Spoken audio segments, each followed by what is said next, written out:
Hello there. This is CJ Miller. I'm in my kitchen. I'm across the Red River from beautiful Bossier City, Louisiana, and Shreveport, Louisiana, my little dinette table. And so, um, this is a huge patty, big ball of meat. Now, as I said, it's about as big as my fists. Yeah, I've got small hands. I can make your meatballs look bigger. Um, so, anyway, yeah, so the roux really is getting to this. I have reheated it in the microwave because it sat on the counter for just a little bit while I wanted to get a little bit closer to 8 o'clock. Um, I don't necessarily have to wait till midnight tonight. uh, and so this is, like I said, the pasta is not in a small amount, would not hurt a keto diet. This amount here is not necessarily uh, uh, conducive to a ketogenic. Like if I'm in ketosis, this is going to move me out of ketosis. Um, but that's okay though. But what I want to do first is I want to taste this meatball.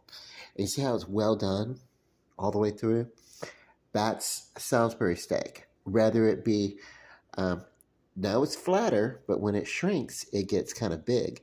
So if you want to, part of the way through your cooking, you can take it out and you can kind of smash it a little flatter also. But in doing that, anytime you do that, you actually push out more of the juices from the patty, uh, and that would have uh, accounted for more breakage, more breaking of the roux. And I wanted a little less. There is some here juice from the back that pours out from the meat when I warmed it back up. Um, but because I warmed it in the microwave for about a minute and a half, just to get just to whatever. Um, Although it actually is still warm internally, and it's very tasty.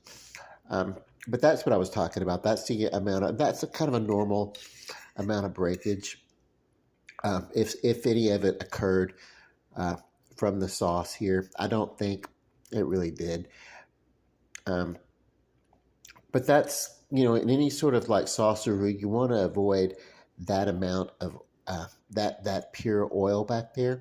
So if that happens in your sauce or your roux, one of the things that you can do if you're presenting it for people, for guests, is you can remove the hamburger meat, then take the roux out uh, of the pan and stir it with the whisk quite vigorously and aerate it a little bit, and it'll pull the oil, uh, it'll blend the oils a little bit and help them reincorporate. If nothing else, if you have too much oil, I don't mind that little bit, but if you have too much oil, you actually can separate it using a sieve of sorts, a skimmer. You can skim the oils off by a taller and more narrow container. Would have the oil surface to the top, and then you'd be able to pour that off, and you would have more of your roux. But those are not steps I'm going to go through just for me. I'm going to taste these noodles. They're great.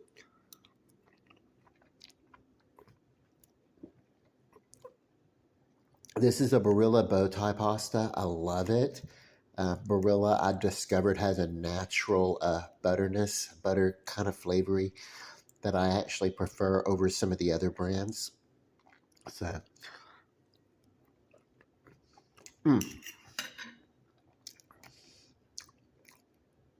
the onions release a natural sweetness. The tomato product gives a balance. Um, there's just a drop of balsamic vinaigrette that kind of lends itself to a sweetness here. And this is all I can say is that if you experiment and you try a really good, uh, Salisbury steak recipe, let me know. Let me see it. But yeah, for the most part, this is really a well done steak. That's what you want. Um,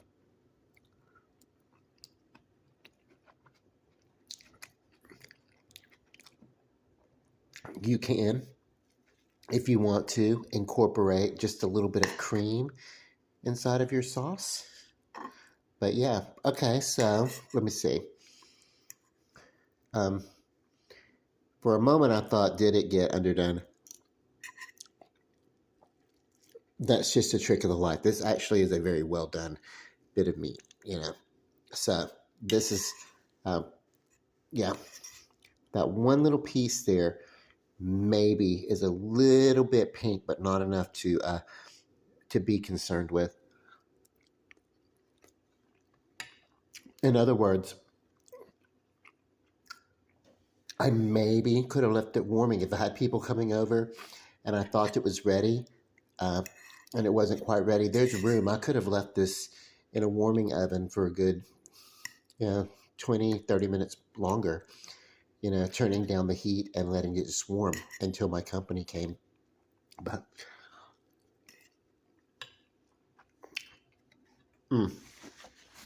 I'm smacking it. It's delicious. I'm so sorry. Here, we just take some water.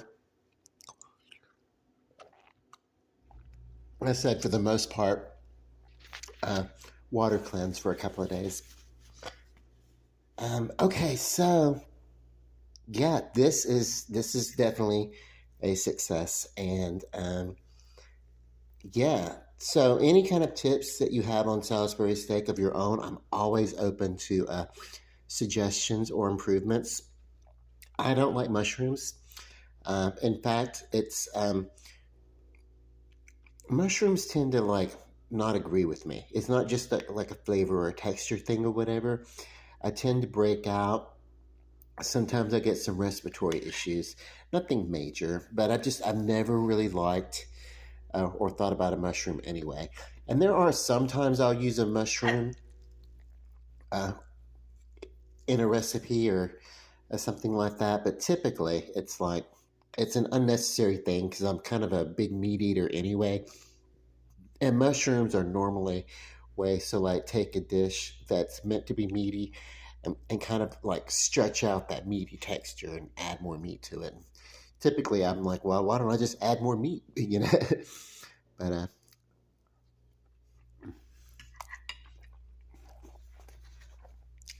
mm,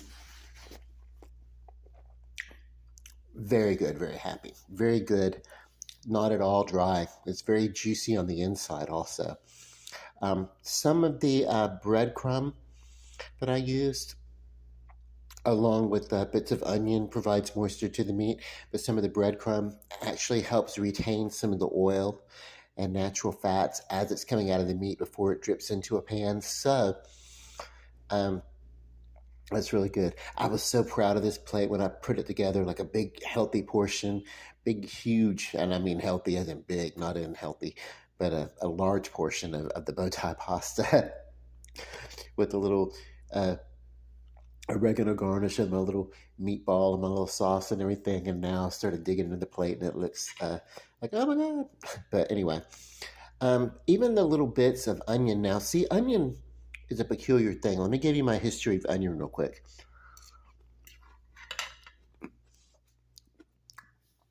I do have a fair amount of food allergies. Um, and I discovered this. Now, I thought growing all the way up, I was just a very picky eater. And some foods actually would not, if they would make me, physically sick. And it wasn't like a gross out thing or anything like that. I mean, it would just really make me physically sick. Well, you know what happens with little kids when they're picky eaters? All the adults in their world try to feed them or try to force feed them or whatever, and it does not work out. You can try uh, when it's adamant. If food is making your child sick, don't try to force feed them. Anyway,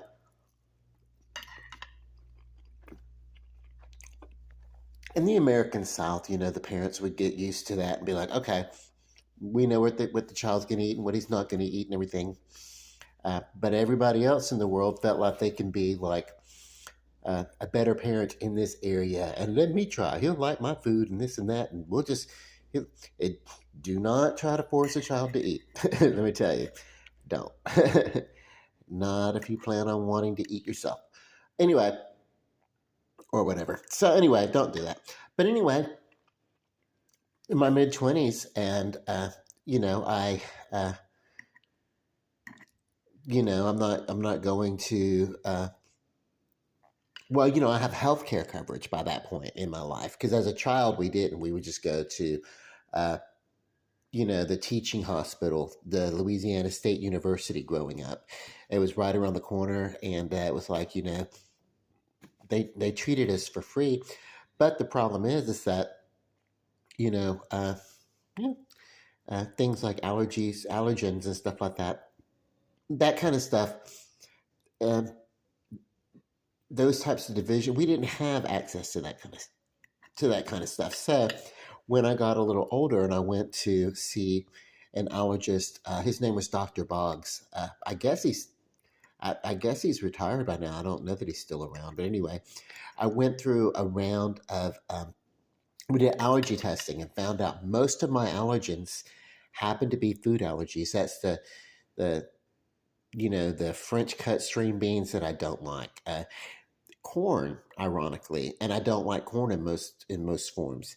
Uh, a lot of stuff, a lot of stuff. So, uh, just shrimp, which there's no reason why I wouldn't care for shrimp, except, yeah, no, it affects me. If I eat too much shrimp, it affects my breathing, my lungs in some sort of way. I don't, maybe it's, I don't know what it is, but uh, possibly the high iodine content of, some deep sea, you know, and the frequency of those types of allergens, those food allergens, matter as well. So, one of the things is also I had an undeveloped palate. Children, you have to grow into mature flavors. And so sometimes when you're making a food that's really, really rich, like this is a rich meal, children will not want to eat that. And for me, it was onions. I didn't like onions. Onions had, you know, if they were cooked, they were squishy, so the texture bothered me. And that's because it was similar to so many foods that I had an allergy with. So psychologically, I was like, no, this even though it's not a food that I have an allergy towards, or that I'm allergic to, it has some textures and quality, uh, and some flavors and quality depending upon how it's prepared. Because if it's like sliced and raw, nah, it's like it's got a sting to it. But if it's cooked, then it's mushy, or whatever. So it was weird. I had really, really weird. Uh, it's like tomatoes. I don't like raw tomatoes. I'll eat them chemically cooked in a pico de gallo, and I will eat them in a tomato sauce. But I don't like them in a ketchup. I don't really need ketchup. Uh, it's weird. It's weird. But anyway, um, but so this onion here, I should not really care for it, but because it's part of a dish and it's more of an aromatic and a flavor,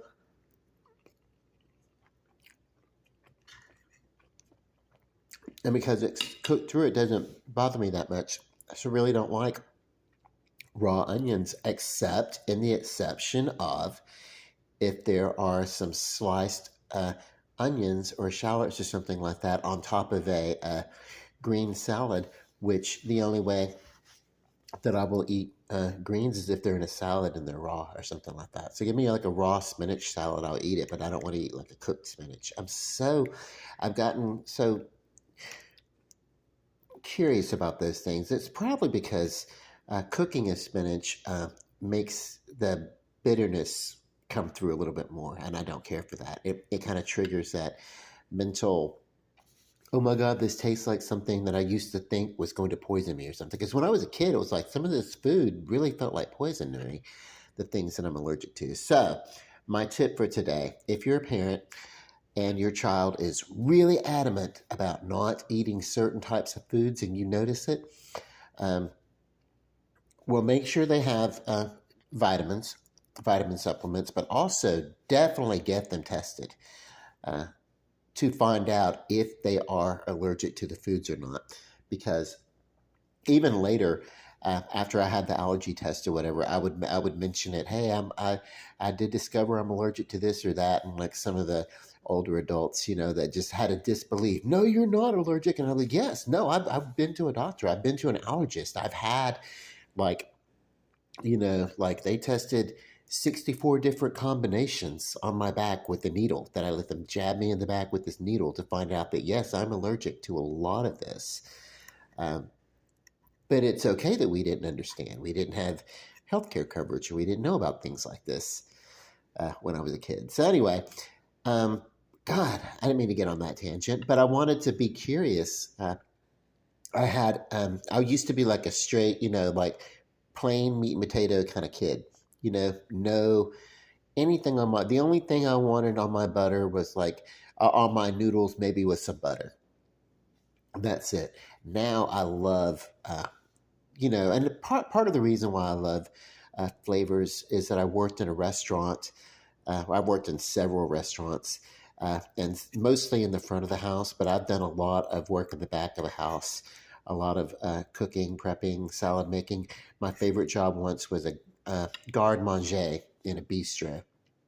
And with that, you're basically at this point, I was basically the fry cook, the dessert maker, the salad keeper, and primarily the sauce maker. So I was the creator of the flavors, while someone else